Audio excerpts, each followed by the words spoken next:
Hello my dear students, welcome to my channel physics by S K Vashishtha. बच्चों, आज हम लोग इलेक्ट्रोस्टैटिक्स वाले चैप्टर को आगे बढ़ाएंगे, ठीक है ना।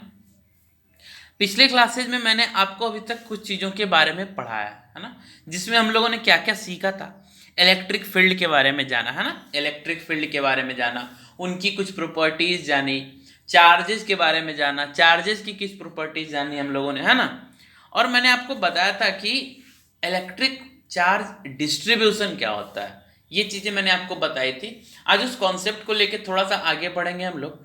तो अगर आपने उन सारी चीज़ों का अध्ययन कर लिया है तो मेरा आपसे ये रिक्वेस्ट है कि इस वीडियो को देखने से पहले उन चीज़ों का एक बार रिवीजन कर लो। अगर रिवीजन नहीं किया आपने तब, अगर आपने रिवीजन कर लिया तो कोई बात नहीं, लेकिन अगर आपने उन चीज़ों की स्टडी की ही नहीं है तब तो आपको ये समझ में ही नहीं आएगा। इसलिए पहले आप उन टॉपिक्स का अध्ययन करो, है ना। बच्चों, थोड़ा सा वक्त लेते हुए मैं मुद्दे की बात पे आता हूँ। थोड़ा सा 2 मिनट का टाइम लेता हूँ आपको। बच्चों, ये जो 12th क्लास के फिजिक्स की बात की जाए, इसमें मोर देन 90% चैप्टर्स आपका एक ही चीज़ के पीछे घूमता नजर आएगा, है ना। किसके पीछे? चार्ज के पीछे। इसलिए ये कहानी मीन्स 12th की जर्नी 11th के कंपेरेटिव आसान होने वाली है ना। और अगर बात करें तो आसान के साथ साथ थोड़ा सा ट्विस्ट इसमें ये आएगा, क्योंकि हम लोग उसकी स्टडी कर रहे हैं। बेसिकली इलेक्ट्रॉन्स के बारे में जानेंगे। चार्ज मतलब बेसिकली किस पे फोकस करते हैं? इलेक्ट्रॉन्स, प्रोटॉन्स और न्यूट्रॉन्स पे, है ना। तो उसके बारे में देख रहे हैं जिसको हम लोग इमेजिन ही कर सकते हैं। आप इलेक्ट्रॉन को देखे हो क्या? नहीं ना, तो उसको आप इमेजिन ही कर सकते हो। इसलिए थोड़ा सा इंटरेस्टिंग भी होने वाला ये कॉन्सेप्ट। जैसे अब तक आपने 11th में मोशन के बारे में पढ़ा, यूनिफॉर्म मोशन के बारे में पढ़ा, एक्सेलरेटेड मोशन के बारे में पढ़ा, लेकिन किन की? बॉडीज की, कार की, बॉल की, है ना। लेकिन हम लोग अब मोशन के बारे में पढ़ेंगे, यूनिफॉर्म मोशन के बारे में पढ़ रहे हैं, एक्सेलरेटेड मोशन के बारे में पढ़ेंगे, है ना। चार्जेज एट रेस्ट के बारे में पढ़ेंगे। लेकिन ये सारी चीज़ों का खेल जो हम लोग देखेंगे, उसमें हम लोग उस बॉडी को नहीं देख रहे हैं जिसकी मोशन की हम लोग जानकारी करेंगे, जिसके रेस्ट के बारे में हम लोग पढ़ रहे हैं, उनका सिर्फ इमेजिनेशन करेंगे। तो कहानी इंटरेस्टिंग होने वाला है, लेकिन हल्का होगा ये 12th का जर्नी। क्यों? क्योंकि हम लोग सिर्फ और सिर्फ एक ही चीज़ के साथ छेड़छाड़ करेंगे, और वो क्या होगा? चार्ज, है ना। ये मैंने आपको बता दिया। दूसरा, अगर आप कोई भी टॉपिक मैं आपको पढ़ाता हूं तो मेरा आपसे रिक्वेस्ट है कि जैसे मान लिया मैंने आपको आज क्वांटाइजेशन ऑफ चार्जेस बताया, है ना। तो जब क्वांटाइजेशन ऑफ चार्जेस मैंने आपको बताया तो आप क्या करोगे कि पहले तो उसकी नोट्स आप बना लो खुद से, है ना। और उसका नोट्स तैयार करने के बाद आप उस टॉपिक से जो मैंने आपको पढ़ाया उससे खुद ब खुद क्वेश्चंस क्रिएट कीजिए, है ना।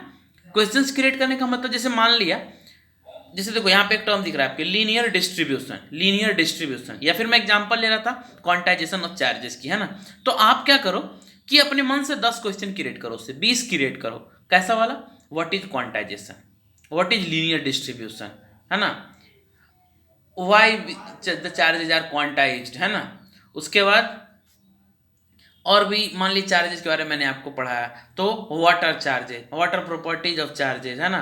कुछ न्यूमेरिकल्स क्वांटाइजेशन पे, what is Q equals N E explain, है ना। तो क्यू इक्वल्स एन ई क्या एक्सप्लेन, इन सारी चीज़ों को आप खुद ब खुद क्रिएट करने की कोशिश कीजिए।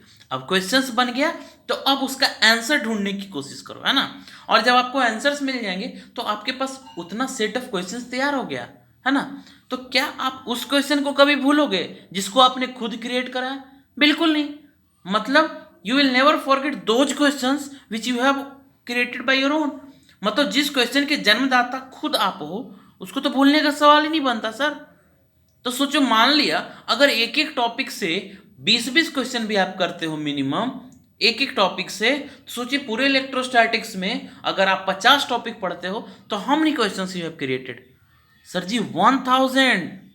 अब बताओ कि पूरे इलेक्ट्रोस्टैटिक्स में से 1000 क्वेश्चन आपने क्रिएट करा, तो क्या अब अगर लोग कहीं से भी आपसे पूछता है, या तो वो एग्जामिनेशन में हो या तो फिर टेक्स्ट बुक की एक्सरसाइजेज हो, क्या वो इसी 1000 क्वेश्चन से रिलेटेड नहीं होगा क्या? अरे इसी कॉन्सेप्ट पे आधारित होगा, ऐसा ही क्वेश्चन होगा, सिर्फ नंबर्स बदले हो सकते हैं, थोड़ा सा कॉन्सेप्ट का ओरिएंटेशन चेंज हो सकता है, और कुछ भी नहीं, है ना। तो try to study like this. ऐसे पढ़ने की कोशिश कीजिए। और वन मोर थिंग, कभी भी आप अगर पढ़ते हो फिजिक्स तो एम जेई मेंस मत बनाना, जेई एडवांस मत बनाना, मेडिकल निकालना एम मत बनाना, बोर्ड एग्जाम क्रॉस करना एम मत बनाना। लेकिन हाँ, फिजिक्स समझना एम बनाइएगा। अगर आप फिजिक्स को कंसेप्चुअली समझ जाते हो बेटा, तो फिर आपको जेई मेंस निकालने में भी प्रॉब्लम नहीं होगी, एडवांस निकालने में भी प्रॉब्लम नहीं होगी, और बोर्ड में स्कोर करने में भी प्रॉब्लम नहीं होगी। लेकिन अगर आपने एम को सीमित कर दिया जेई मेंस तक, तो हो सकता है कि आप मेंस निकाल लो, हो सकता है आप एडवांस निकाल लो, लेकिन इसकी गारंटी नहीं है कि आप फिजिक्स सीख जाएंगे, इसकी गारंटी नहीं है कि आपको फिजिक्स का कंसेप्चुअल नॉलेज हो जाएगा, है ना। इसलिए ठीक है, जेई मेंस निकलेगा, लेकिन एम बड़ा रखिए कि फिजिक्स में महारत हासिल करनी है, केमिस्ट्री में महारत हासिल करनी है, ताकि जेई मेंस और जेई एडवांस भी आप इजीली क्रॉस कर सको, ठीक है ना। वो तो एक गेट है यार, जेई मेंस जेई एडवांस नहीं मिला तो लाइफ लाइफ खत्म है क्या? बिल्कुल नहीं, है ना। वो तो बस एक बाउंड्री है जो उसको क्रॉस करके आप ग्रेजुएशन के लिए कॉलेज में दाखिला लेंगे, है ना। तो एम रखिए कि फिजिक्स की कंसेप्चुअल नॉलेज गेन कर सको, है ना। By the way, this is not a motivational video, मैं आपको समझा रहा हूं, पढ़ने का तरीका वही अपनाइए ताकि आपका कॉन्सेप्ट स्ट्रांग हो। चलिए आज हम लोग डिस्ट्रीब्यूशन ऑफ चार्जेस की कहानी को आगे बढ़ाते हैं। तो बच्चों, जैसा मैंने आपको बताया था कि डिस्ट्रीब्यूशन 3 टाइप्स की होती है, लीनियर डिस्ट्रीब्यूशन, एरियल डिस्ट्रीब्यूशन और वॉल्यूमेट्रिक डिस्ट्रीब्यूशन। आज हम लोग उसी डिस्ट्रीब्यूशन की वजह से अलग अलग फील्ड निकालेंगे, मतलब अलग अलग डिस्ट्रीब्यूशन की वजह से किसी एक पॉइंट पे फील्ड क्या होगा। जैसे मान लिया किसी चार्ज का लीनियर डिस्ट्रीब्यूशन है ना, इसकी वजह से पॉइंट पी पे फील्ड की इंटेंसिटी क्या होगी। चलिए ये निकालने की कोशिश करते हैं। तो मानते हैं लीनियर डिस्ट्रीब्यूशन जिसमें टोटल चार्ज जो क्यू था वो एल लेंथ के ऊपर डिस्ट्रीब्यूटेड था यूनिफॉर्मली, है ना, एल लेंथ के ऊपर यूनिफॉर्मली डिस्ट्रीब्यूटेड था। तो सोचो, अगर एल लेंथ के ऊपर क्यू चार्ज डिस्ट्रीब्यूटेड है तो इसकी लीनियर चार्ज डेंसिटी लेमडा की वैल्यू क्या होगी, Q upon L, Q upon L, that is charge on a unit length. Unit length पे चार्ज कितना हो गया, लेमडा। यूनिट लेंथ पे चार्ज लेमडा, यूनिट लेंथ पे चार्ज लेमडा का मतलब 1 मीटर लेंथ पे कितना चार्ज, लेमडा। 1 मीटर लेंथ पे कितना चार्ज, लेमडा, है ना। हमने क्या करना है कि इस पूरे डिस्ट्रीब्यूशन की वजह से पॉइंट पी जो कि कितनी दूरी पे है, आर, उस पे इलेक्ट्रिक फील्ड इंटेंसिटी निकालनी है ना। क्या निकालनी है, इलेक्ट्रिक फील्ड इंटेंसिटी। अब ध्यान दो, तो सर आपको तो अभी तक एक ही कॉन्सेप्ट पता है कि सर अगर पॉइंट चार्ज हो तब मेरे को एक्सप्रेशन पता है कि इलेक्ट्रिक फील्ड कैसे निकालते हैं। क्या निकालते हैं, क्योंकि आपके पास जो कॉन्सेप्ट है आप उसी का यूज करेंगे ना। जैसे मान लिया आप खाना बनाने जाते हो तो आपके पास जो जो मसाला तैयार है आप उसी से यूज करके खाना बनाओगे ना, सब्जी बनाते हो चाहे चिकन बनाते हो, जो भी बनाते हो, तो जो जो स्पाइसेज आपके पास है उसी का आप यूज करेंगे। तो आपको अगर ये डिश तैयार करनी है field due to linear distribution, तो आपके पास अभी कौन कौन सा स्पाइसेस तैयार है, सर एक ही को पता है कि field due two point charge, और एक कॉन्सेप्ट ये था lambda equals Q upon L. हाँ सर, तो इन दोनों का यूज करते हैं ना। तो चलिए, आपको पॉइंट चार्ज की वजह से पता है, लेकिन ये तो पॉइंट चार्ज है नहीं। अच्छा सर, एक काम कीजिए, अगर एक बहुत छोटा सा सेक्शन इसका कंसीडर करें तो यहां पे तो पॉइंट चार्ज होगा। अरे बोलो, बिल्कुल। अगर छोटा सा सेक्शन कंसीडर करें जिसका लेंथ हम लोग मानते हैं dl, तो वहां पे छोटा सा चार्ज होगा, क्या, dq, मतलब इस पूरे क्यू का एक छोटा सा हिस्सा, वो तो पॉइंट चार्ज मान सकते हो ना, बिल्कुल। और अगर उसकी वजह से निकल जाए तो elementary portion means smallest portion पे निकल गया, तो बड़े पोर्शन पे निकालने के लिए क्या करेंगे, याद करो, स्मॉलेस्ट से बड़े वाले पे जाने के लिए इंटीग्रेट करते हैं, अब बड़े वाले से स्मॉलेस्ट तक पहुंचने के लिए डिफ्रेंशिएट करते हैं। अरे ये तो पता है ना, 11th में पढ़े थे हम लोग, है ना। इसका मतलब कि मान लिया एक छोटा सा पोर्शन डीएल लेट करते हैं, वो कितना चार्ज कंटेन करेगा, डीक्यू। तो लिख दिया मैंने कि लेटस कंसीडर, हम लोग क्या करते हैं, consider an elementary section of the distribution. Distribution का एक स्मॉलेस्ट सेक्शन कंसीडर करते हैं जिसकी लेंथ कितनी होगी, डीएल। तो इस लेंथ पे चार्ज डीक्यू कितना होगा, लेमडा डीएल। कैसे सर, अरे देखा ना हो, मान लिया 1 मीटर लेंथ पे चार्ज कितना, लेमडा, यूनिटरी मेथड लगाइए, 1 मीटर लेंथ पे चार्ज कितना, लेमडा। तो बोलिए डीएल लेंथ पे चार्ज कितना, लेमडा इंटू डीएल। अरे यूनिटरी मेथड नहीं पढ़े क्या, simple, means D Q is equal to lambda into D L, D Q is equal to lambda into D L. अब पॉइंट चार्ज की वैल्यू आपको पता हो गई, अब इसकी वजह से फील्ड निकाल दो और फिर इंटीग्रेशन का पार्ट करेंगे। चलिए करके देखते हैं। तो देखिए पी पॉइंट पे डी क्यू की वजह से फील्ड की वैल्यू क्या होगी, D E is equal to 1/4 pi epsilon naught D Q by R square, यही तो है field due to a point charge का फॉर्मूला, है ना। तब ई की जो वैल्यू हो जाएगी वो डी का इंटीग्रल होगा कि नहीं, बिल्कुल। अब डीई को इंटीग्रेट करना मतलब इसको इंटीग्रेट करना, means 1/4 pi epsilon naught D Q by R square को इंटीग्रेट करना। अब डी क्यू की वैल्यू पुट कर दो जो आपने निकाली थी, which was lambda into D L. तो जो कांस्टेंट वाला पार्ट था उसको बाहर निकाल दिया, 1/4 पाई एप्सिलॉन नॉट बाहर निकल गया। हालांकि आप लेमडा को भी निकाल सकते हो, लेकिन मैंने डी क्यू की वैल्यू पुट कर दी, lambda D L upon R square, और बाद में आप इंटीग्रेट कर देंगे, है ना। और इंटीग्रेशन का लिमिट क्या रखेंगे, 0 to L। ये सिंपल है ना, जनरल कॉन्सेप्ट है, इसका हम लोग यूज करेंगे जब इनफाइनाइट डिस्ट्रीब्यूशन, फाइनाइट डिस्ट्रीब्यूशन की वजह से फील्ड हम लोग निकालेंगे, तो इस एक्सप्रेशन का यूज करेंगे, आप ध्यान रखिएगा, है ना। आई होप समझ में आया हो आपको हमने क्या किया, डीई की वैल्यू निकाल के उसको पूरे लिमिट के ऊपर इंटीग्रेट कर दिया और वही इलेक्ट्रिक फील्ड की वैल्यू हो जाएगी, है ना। चलिए एरियल डिस्ट्रीब्यूशन में भी वही कहानी दोहराएंगे, आपको समझ में आएगा। देखिए अगर field due to areal distribution की बात की जाए तो टोटल चार्ज कितना, क्यू। मान लेते हैं किसी सरफेस की एरिया कितनी हो, एस, जिसपे क्यू चार्ज यूनिफॉर्मली डिस्ट्रीब्यूटेड था और पॉइंट पी उससे आर डिस्टेंस पे है जिसपे आपको फील्ड निकालनी है ना। तो आपने क्या किया, सरफेस का एरिया एस अगर है तो सरफेस चार्ज डेंसिटी की वैल्यू क्या होगी, surface charge density sigma Q upon S, मतलब चार्ज ऑन यूनिट एरिया कितना हो गया, सिग्मा, जहां पे sigma is equal to Q by S. Unit area पे चार्ज कितना हो गया, सिग्मा। फिर वही काम करेंगे, देखो मैं सिर्फ इसमें डिक्टेट कर रहा हूं, आपको पल्ले पड़ जाएगा easily. Let us consider a very small surface DS, वही तो किया, हैविंग चार्ज डी क्यू। तो डी क्यू की वैल्यू क्या होगी, सोच लो, डी क्यू की वैल्यू क्या होगी, सिग्मा इंटू डी एस। उसमें क्या था, डी क्यू बराबर lambda into D L, means linear charge density into elementary length, surface charge density areal charge density into elementary area, small area, है ना। अब डी क्यू की वैल्यू निकल गई तो डी क्यू की वजह से फील्ड निकाल दो, समझ में आ रहा ना, डी क्यू की वजह से फील्ड निकाल दो और फिर इंटीग्रेट कर दो, वही कहानी करने वाले हैं हम लोग। चलिए एक नजर डालते हैं इस पे, फिर से वही चीज देखिए, field at P due to D Q, D Q की वजह से फील्ड क्या होगा, तो DE is equal to 1/4 pi epsilon naught D Q upon R square.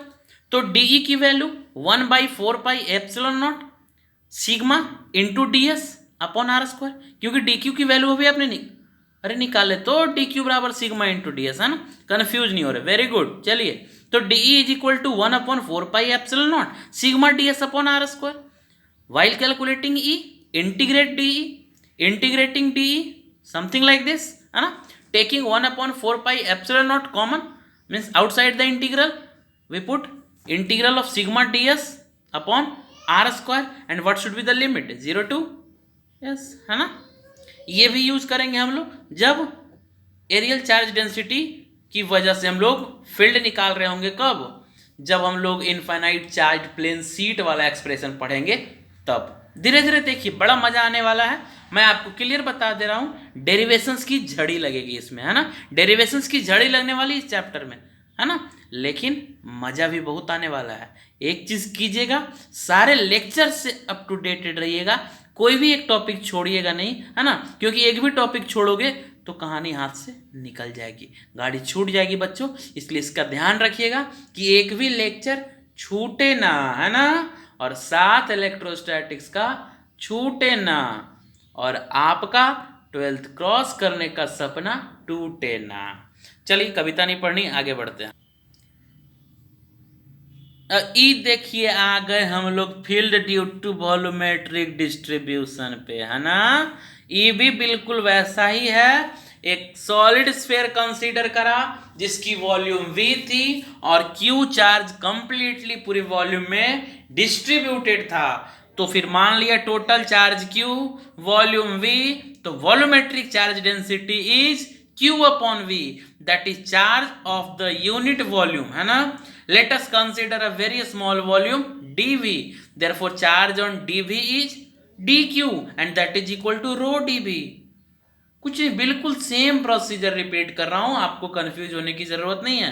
तो dQ is equal to rho into dV, और जब dQ की वैल्यू मिल गई तो dQ की वजह से फील्ड निकाल दो और पूरे पे इंटीग्रल डाल दो, आपकी कहानी खत्म, है ना.